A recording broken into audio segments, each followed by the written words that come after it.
Hello, hello. I said there'll be more videos. I've been processing a ton since the beginning of the Gemini month, and so it's coming up, and I'd like to just record and share. So this video is about our need to look for love and our need to look for like-minded people. I see this on social media all the time. People are like, how do I find like-minded people? I'm looking for like-minded people. I don't have any friends through this ascension journey. I'm looking to make new friends. I see this on social groups, in Facebook groups all the time.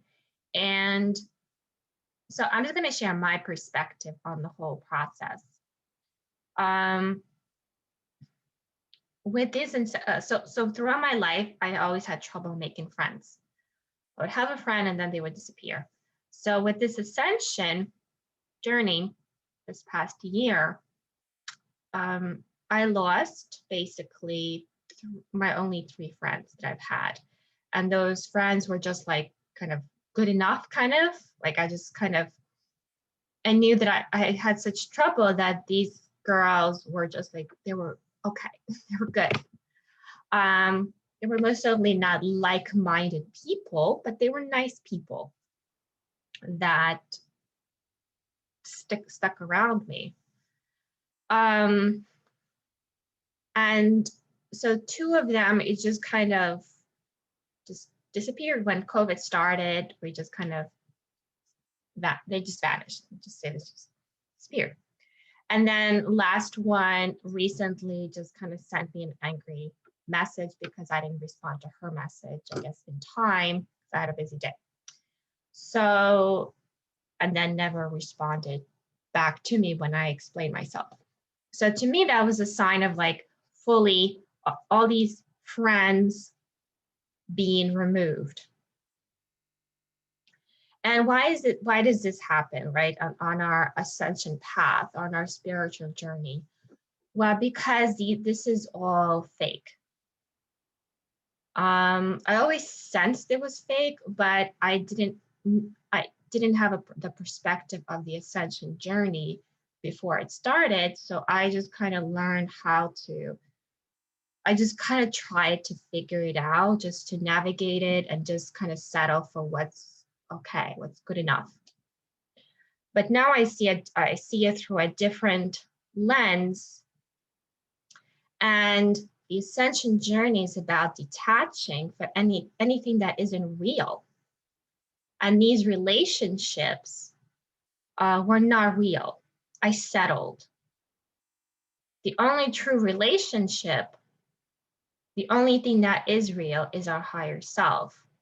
That relationship to the abundance that's around, which is colossal. Like, it's so big, we can't even imagine how big it is, and it's available to us. But if we hold on to the fakeness, that it keeps us from reaching the abundance. So, and I can always feel like when I'm like trying to grab on, I'm still holding on to my profession, of course, still holding on to other things, but all of that, like right now, I still need to hold on to it, but it's like, I see that, yes, at some point, it's all gonna like detach one way or another. Sometimes it just disappears. Sometimes it's a nice natural transition. Sometimes it's a blow up. So to find like-minded people is not even possible, because the whole point of the ascension is to transcend the mind. So how can you look for like-minded people? What is there, like a checkoff list? Do you agree with this, this, this, this, and this? Well, if you use that kind of requirement, then you're keeping yourself in the mind and you're not transcending the mind. The only way we even meet people on a spiritual journey is through frequency, through resonance. And in order to find these people, we don't actually look for them, because frequency is like, let's say, two magnets. The moment that two magnets align in frequency, they just come together. So there is no need to look for anything. You can just sit calmly like a Buddha, and whatever you need comes to you. You may not like initially what comes, but it comes because of the resonance that you're vibrating on. And then once it comes to you, you know, it's the collision happens. It's your opportunity to learn, to understand, okay, this is what my frequency is, and sort it out. Whatever needs to be sorted out here. And then that moves your frequency to another level. And then on that level, somebody else is resonating on that frequency, or something else that will come to you. So there is actually no need to look for a person that is like-minded. Like, we're all in these groups on MeWe, let's say, or YouTube or whatever, sharing information, but we're not in these groups because we're like-minded. We are in these groups because we right now resonate on a similar, around the same frequency. Like, there are some disagreements. Yesterday, I saw a post on one of the groups I'm on Facebook for empaths. And so people are in that group because they're all like-minded, but then there was a post that proved we're not all like-minded. We're on everything. And it was a post about just showing police officers meditating in Canada before they go off to work. Great for them. I think everybody should take their time to meditate 20 minutes a day, in the morning, the evening, wherever. But of course, with the political climate these days, a lot of the posts turned political. Police officers are great evil. I mean, there's so many rants against police officers. Like, what does that have to do with just seeing them meditating? So we just showed how much people in the same group, you assume we're all like-minded because we're in this group, but we're not.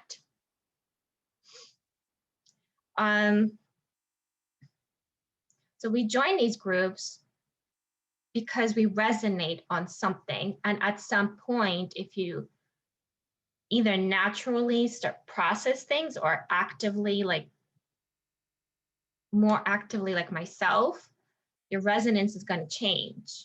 You might start leaving these groups. You might see something you don't like and shift your frequency towards something else, or levitate towards something else. It's not because like, oh, this is not like-minded, this group is like-minded. It's because your frequency shifted. When this great awakening started, like last summer, there was a huge wave of information entering the web, and we were all quarantined and doing our research online. I joined a ton of groups to like ingest as much information as possible. And within a few months, it's like I learned everything there is. The human trafficking, about Trump, about the political climate, about BLM, about all the matters. It was like, I got it all. So I started leaving groups because I no longer needed it. And I just kind of scrolling through my social media platforms that I'm on only a few. And each time I notice, you know what, I don't resonate with this anymore. I don't need it. Remove myself. One big shift I noticed recently, So I'm on social media groups on Facebook for my profession. And there's like, I just removed myself from the biggest one. Like the one that's like most popular. I was just like scrolling again through my Facebook, and a voice inside just said, remove yourself. And I was like, it was like such a strong voice. And it wasn't even like there was an explanation, just remove yourself from this group. Nothing bad happened. So I did it.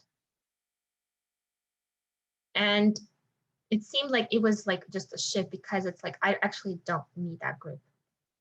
And it was more like a shift also about I'm not leaving my profession, but it was like a teeny tiny turn to prepare me, because at some point I will be leaving.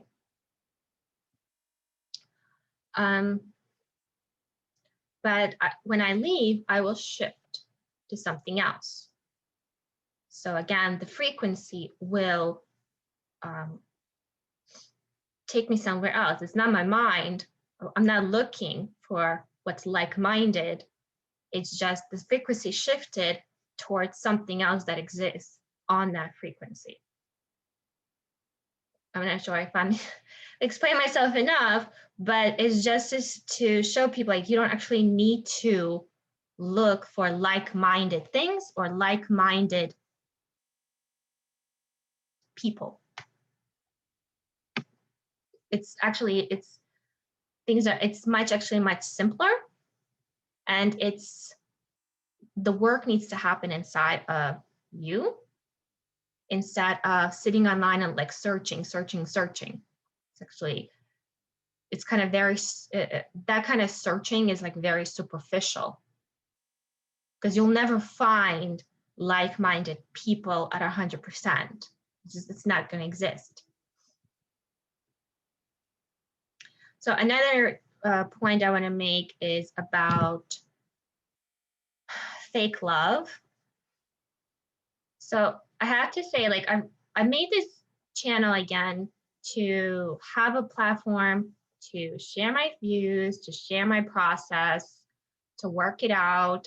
I've always had a journal. It's very hard to, at this point, I have so much information coming through that it's very hard just to write all of it. And also I've kind of figured there might be other people who are interested in it. I never cared to have millions of subscribers or get monetized or anything like that. I didn't care for popularity, anything.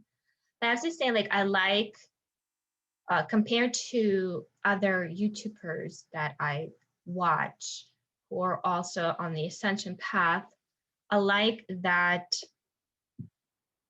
when people do comment, it's more of just your perspective, your opinions of what I said or your experience. Is what I always ask on the videos. I see in other channels, people just sharing, I just love you so much. I just can't wait to watch another video of yours. It makes my day. I just love you guys so much. I never asked for any of that. I never want any of that. There's a reason for it. First of all, I should never have the power to make your day. You have that power. Only you. Nobody has the power to ruin your day. Nobody has the power to make your day. And I would never want to have that power over somebody. And also, telling me you love me, it's not going to do anything for you. It's not going to help with doing your own inner work. I mean, in these videos, I'm very honest. I try to be as honest as possible about what the inner work has been like for me. It's, excuse me, it's work. It's a lot of work. And I chose to share it as much as possible because I like to be transparent. I don't want to bullshit. I don't want to lie. I don't need I don't need cheerleaders. I don't even need gratitude. I mean, I do like seeing sometimes people make a comment like, a video that I made actually help something in their perspective, which is awesome. Like this, that's why I'm doing it. I don't need love from people watching my videos. And the reason for that, why I feel it's so important, and I only realized it this week, so like deeper. So when my ascension started and I started channeling a bit more frequently than I used to, and just talking to my guides more frequently, like constantly, the language that they often used was sweetheart, dear, darling, used a lot of those kind of nice words when they started speaking to me. They did a lot of like cheerleading. You did great. That was awesome. You're doing a great job. That kind of those kind of language, the kind of language. And I only realized it this week that like I only partially knew why they were doing it for the past year. And the reason why they were doing it is because I never had it in my life. My parents never spoke to me that way. I mean, my dad and my brother would just say, hey, you, listen, you. Rarely even use my name, let alone using a sweet term. There was like a year or two that my mom tried. It just didn't sound authentic. She hasn't done it since. And I rarely in my life had somebody being a cheerleader for me, like, good job, that was awesome, you can do it. I have 2 master's degrees. Never. And just shows to succeed in life, you don't actually need it. I mean, just honestly, I work in education. I work with little ones, and we do it a lot. And you can see they get excited. But in reality, long-term success in adulthood, how much do you actually need it? So they were doing it, I feel, because my wounded child needed it. The baby in me was like craving it. So this week I kind of realized, you know what? It doesn't actually help me to progress further. It doesn't actually help in the progress. Because if I'm craving it, then I'm not maturing it. So whatever that wound was that was craving it, I healed it. And I told my guides clearly, I don't want any more of these words. I don't want any more cheerleading. I want clear-cut directions. Like, I clearly want to get out of my parents' house, of course. I want clear-cut directions, how to do it. I want a family. I want clear-cut guidance. I have my dreams to start a school, to business, clear-cut directions. The how-to. I don't need anything fluffy and rosy and pink. And I think this just makes me stronger, that it's like, I don't need any of that bullshit. I mean, if you need it, it's fine, because I needed it clearly, but then it's just recognize why you actually need it. Because in reality, I don't need anybody's validation, anybody's approval, because like if somebody's saying, good job, it's basically they're giving you validation, they're giving you approval, and it's a judgment. And nobody outside of you should have that power to influence you like that. So you don't need somebody's love. You already have it inside of you, for you. You don't need somebody else's. Which further heals me in the fact that I didn't have my parents' love or my grandparents. I mean, there was love, but it's such minimal. Like, I mean, I just remember realizing that even like the only people that really showed me some love was my grandparents, but it was like 50-50. And for a while, I would attach to that 50. Like it would be enough. It was better than nothing. So I would just hold on to that. But is that right for me? Is that right for anybody to attach to the bare minimal or the little that there is just to have something? When you can detach from that bare minimal, I don't know how to describe it because I'm still processing it and still detaching, but it's just like, don't tell me good job. Don't tell me I love you. Don't tell me you're so wonderful. I don't need compliments. Like it means nothing. It literally means nothing. Tell me your story. Tell me where you are in your process. Share it with me. Share whatever you want to share so that we can grow together, can help each other grow. But there's saying good job. I don't see how that really helps somebody grow. It does like a teeny tiny as opposed to like huge step. Don't know if that makes sense, but these are just my perspectives and just what I'm working through.